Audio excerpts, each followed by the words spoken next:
Hey everybody, it's Michael, one half of Terror and Tacos. I am here today to talk to you about werewolf movies. I've always loved werewolf movies. I think they're a really great way to determine pretty quickly what a particular culture at a particular time is deeply, deeply afraid of. I think you can do that in a lot of horror subgenres, but for some reason for me, werewolf movies always like really hit the nail on the head. So like if you go back to early American werewolf movies, you'll see pretty quickly that there's this growing fear of secularism and a turn away from religion. And that kind of leads to werewolf movies that are about the fear of scientific discovery. And then by the time we get to the Cold War, you can see these really thinly veiled anti-communist, anti-Soviet werewolf movies, which are kind of amazing and hilarious to me. But yeah, I've just always loved them. It's always been one of my favorite genres. So today I wanted to talk about 5 werewolf movies I think you should see. And if you've seen them, maybe check them out again. To be honest, I love a couple of these and I really don't like a couple of these, but I feel like they're all a great snapshot of a particular time and place. And so that's why I picked them. But before we get to the movies, I thought it would be fun to try to figure out like where werewolves came from. How did they become such a part of our popular culture, of movie culture, of all of these things? And honestly, it is a tale that spans thousands and thousands of years. And I am not a historian. So go find people who are way smarter than me to learn more details about werewolf history. But I did think I would try to give just a quick overview, a little bit of background on where we think werewolves might have come from. So here we go, a brief history of werewolves. A lot of scholars trace the first literary record of werewolves back to the Mesopotamian epic of Gilgamesh, which is said to have come around at about 2100 BCE. So that's like over 4,000 years ago. The Epic of Gilgamesh also is credited with being the foundation of a lot of literary devices and storytelling tropes almost that we still use to this day. So if you haven't read the Epic of Gilgamesh, it's definitely worth it. You should check it out. But as far as werewolves, scholars who turn to Gilgamesh point out that in it, the goddess Ishtar turns one of her ex-lovers into a wolf as punishment. And it's super bold, but it is not quite what we would think of as a werewolf. He goes from being a man to a wolf, but it's not the sort of man wolf that we think of when we think in terms of werewolves. However, these same scholars, or I guess some of them, point out that the Epic of Gilgamesh most likely inspired later myths and folk tales and legends that led more directly to our modern day, at least Western version of werewolves. One of the biggest of those is the ancient Greek myth of King Lycaon of Arcadia. And that's from like the 7th or 8th century BC, but there are versions all the way up to the 1st century BCE. So in one particular version of it, there are a lot of different versions like with most Greek myths, but in one particular version, King Lycaon doesn't believe necessarily that Zeus, the chief of the gods, the Olympians, is as omnipotent as other people are saying. And so Lycaon is like, I'm going to test this out. So here's a bit of advice. I don't know a lot, but don't test Zeus. Lycaon, just as a heads up, this is pretty gruesome. So if you don't want to hear a gruesome Greek myth, just skip ahead. But to test Zeus, Lycaon is like, I know what I'll do. I will sacrifice someone and I will put them like in a meat pie and I will serve it to Zeus to see if Zeus even knows. Spoilers, Zeus knows and he flips out and he quickly turns Lycaon, who's fleeing, into a wolf, but in a sort of other version of this same story. So it's like the same basic version, but it adds to it. Zeus doesn't just turn Lycaon into a wolf. He turns Lycaon and a couple of his sons into hybrid man wolves. This is where we start to see the idea of the wolf man. It is also importantly where we get the words lycanthropy and lycanthrope from. And so this is very much like we are on the road to the modern day, like I said, at least westernized version of the werewolf. Just so you know, like cultures throughout the world and throughout history have different stories of shapeshifters, humans who can turn into animals and things like that. but these are sort of specific, at least what scholars say, to like a progression of werewolves in recorded literature.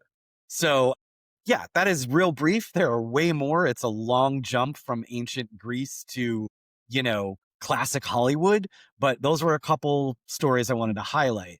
And I especially wanted to highlight Lycaon because lycanthropy is a cool word, but also it is a huge myth that sort of as it grows and transforms, especially as Greece gets conquered by Rome and then the Roman Empire expands and sort of takes other people's, other cultures' beliefs and puts them together as Rome was wont to do. These myths, especially like Lycaon, start to inspire this idea that werewolves are very real.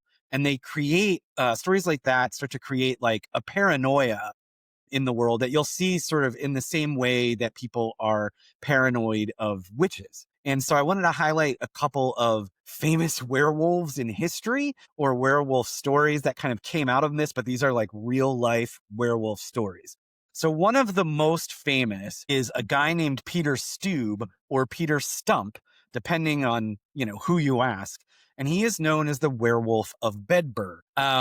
In reality, he was not a werewolf. He was a straight up serial killer and sometimes cannibal.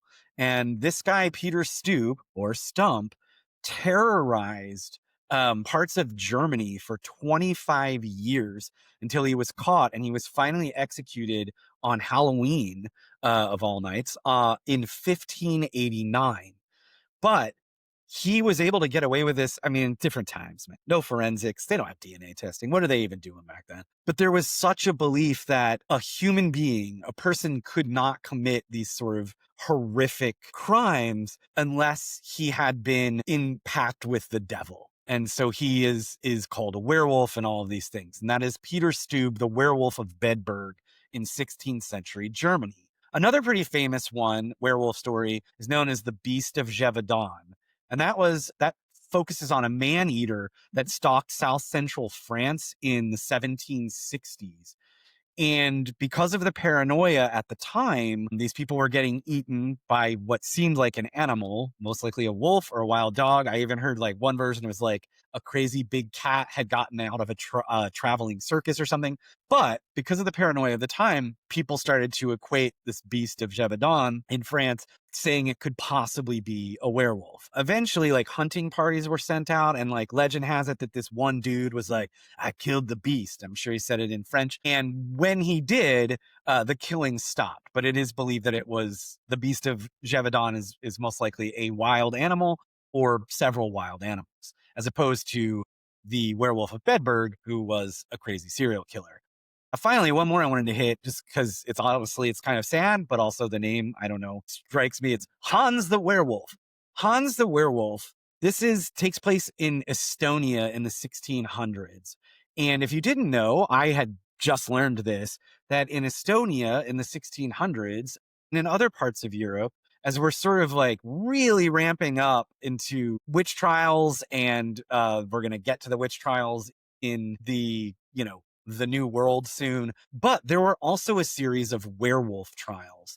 And Hans the Werewolf, who was a young man, he was like 18 years old, and he was accused of killing animals. He was never accused of killing a human being. He was accused of killing animals, and he was put on trial in these werewolf trials. And one of the sort of strangest parts of the story is that Hans admitted to being a werewolf. He said 2 years prior to when he was caught, he had been bitten by a mysterious man in black, and that man had turned out to be a werewolf and had transformed Hans. But the court at the werewolf trial decided that there was no way this could have happened unless, again, Hans had made a pact with Satan. And so even though Hans denied it, he admitted to being a werewolf. He denied making any kind of pact with Satan. He was found guilty of, I don't know, I guess lycanthropy. I wanted to say werewolfery. Can we make that a word? Of lycanthropy and of witchcraft. So he was sentenced to death for essentially his crime was killing animals, which is horrific. But they tacked on this thing that he was a Satanist and that he had made a deal with Satan. even though he denied it. And so those are three just of the many, many werewolves in history. I think there are even rumors that like Queen Victoria might have been a werewolf. I don't know. Maybe that's just a Doctor Who episode. But yeah, that's just a little bit of background. Please do your own werewolf research. And now I wanted to highlight 5 movies, werewolf movies, that I think you should see. First up is The Wolfman. It's 1941. I feel like I would be remiss if I didn't start here. As I might have mentioned, there are werewolf movies before this. There's a 1913 silent film called The Werewolf. There are a few more. But 1941's The Wolfman, which is directed by George Wagner, is often credited with kind of giving rise to the werewolf movie genre. A lot of the tropes, a lot of the style, some of the rules that we sort of still equate to werewolves in werewolf movies say come from The Wolfman. And it's a beautiful movie. It really is. It stars Claude Rains, a young Ralph Bellamy, who, if you're as old as I am, you might remember Ralph Bellamy as a very old man in the Eddie Murphy movie Trading Places. He's super famous. He's also in Rosemary's Baby, and he has a long storied career. But he was a young man, a youngish. I feel like he was born old when he did The Wolfman. It also has an appearance by horror legend Bela Lugosi, cleverly playing the role of Bella. This is definitely worth seeing if you haven't. Rains is fantastic in it. He's heartbreaking, honestly, much in the same way that I think of Frankenstein, the James Whale Frankenstein. I think of this version of Wolfman. It's really touching. Also, the transformation from man to wolf, which again kind of like set the bar for transformations and is still referenced in later movies, is really a testament to 1940s filmmaking magic. So The Wolfman, 1941, super famous, universal monster. Like, go see it. Check it out if you haven't. Number 2 is Ginger Snaps from 2000. Ginger Snaps is a Canadian movie directed by John Fawcett. He co-wrote the script with Karen Walton. I absolutely love this movie. It's one of my favorite werewolf movies. It is about 2 teenage sisters who have a bit of an obsession with death, but kind of in the way that Harold does in Harold and Maude. If you have seen Harold and Maude, if you haven't, you should. They sort of stage these like elaborate art pieces, photography pieces of different versions of death. It's very sort of goth and gruesome and really funny. And I think Ginger Snaps is just a lovely story about sisterhood. And it's about these 2 young women who are outcasts until one of them, the older one, starts to transform. And, it's a not complicated metaphor for her growing up, but she starts to transform into a werewolf and gains power and all of these things. And it's a really, like I said, great story about sisters. It also highlights, I think, is a pretty common theme in horror, is that as a society, we are generally sort of terrified of young women growing up and getting powerful. And so it's great. It's funny. It's moving. There's some awesome gore, some cool werewolf stuff. So check it out. That is Ginger Snaps. All right. Number 3, 1994's Wolf. If you ever were like, what did baby boomers think of Generation X when we were younger? Go watch 1994's Wolf. This is a movie in which baby boomer icon Jack Nicholson wins a literal pissing contest with Gen X icon James Spader over timeless icon Michelle Pfeiffer and like some publishing job or something. I'll be honest, I think this movie is ridiculous. It kind of makes me angry and I can't really stand it. But I picked it because it is such a specific moment in time. And it is so like indicative of the early 90s and the boomers as they approached middle age. And as my generation, especially those who are on the older side of Gen X, started to kind of, I guess, make their move in the world of business and politics and things. Like I said, I think it's pretty dumb. I think it's definitely worth checking out for some 90s ridiculousness. And I mean, it is an incredible cast. Nicholson, Pfeiffer, and Spader all rule. Okay, quick bonus. Werewolves on Wheels from 1971. This is not a movie you need to see, but I needed to know that it exists. It's about a motorcycle gang of werewolves, which should be awesome. but it is not. And if I ever come into a lot of money, I want to remake Werewolves on Wheels, and I want to do it right. So yeah. All right, moving on. Number 4, The Howling from 1981. Okay, I saw this movie when I was way too young. I think I was honestly probably 7 or 8. I think it came out when I was 5 or 6, and I think I saw it when I was like 7 or 8. I should not have seen this movie when I did. And maybe for that reason, it has stuck with me forever. It's like, is it a werewolf movie? Is it a serial killer movie? Is it a weird West Coast sex cult movie? Yes. Yes, it is. It is all of those things. It's directed by Joe Dante, who's directed a million movies, including Gremlins. He always manages to find humor in horror. I think he's one of the masters of that. It also features one of the greatest werewolf transformations, I think, still to this day, created by FX legend Rob Bottin, who, among many other movies, did the effects for John Carpenter's The Thing, which, if you've seen that, you know how good they are. But yeah, the transformation, I think in The Howling and then in American Werewolf in Paris, which I'm not going to talk about, but is one of Christie's and my favorite movies. Please, if you haven't seen American Werewolf not in London, not Paris. What am I talking about? American Werewolf in London. Go see that. But anyway, Rob Bottin's transformation, the transformation he created in The Howling is absolutely incredible. So it's worth it just for that. Also, it's bonkers. And it honestly speaks to like late 70s, early 80s fear of like new ageism. And I really like specifically like growing spiritualism coming from the West Coast. All right, number 5. The Wolf of Snow Hollow. This is a movie from 2020. It is written and directed by and stars Jim Cummings.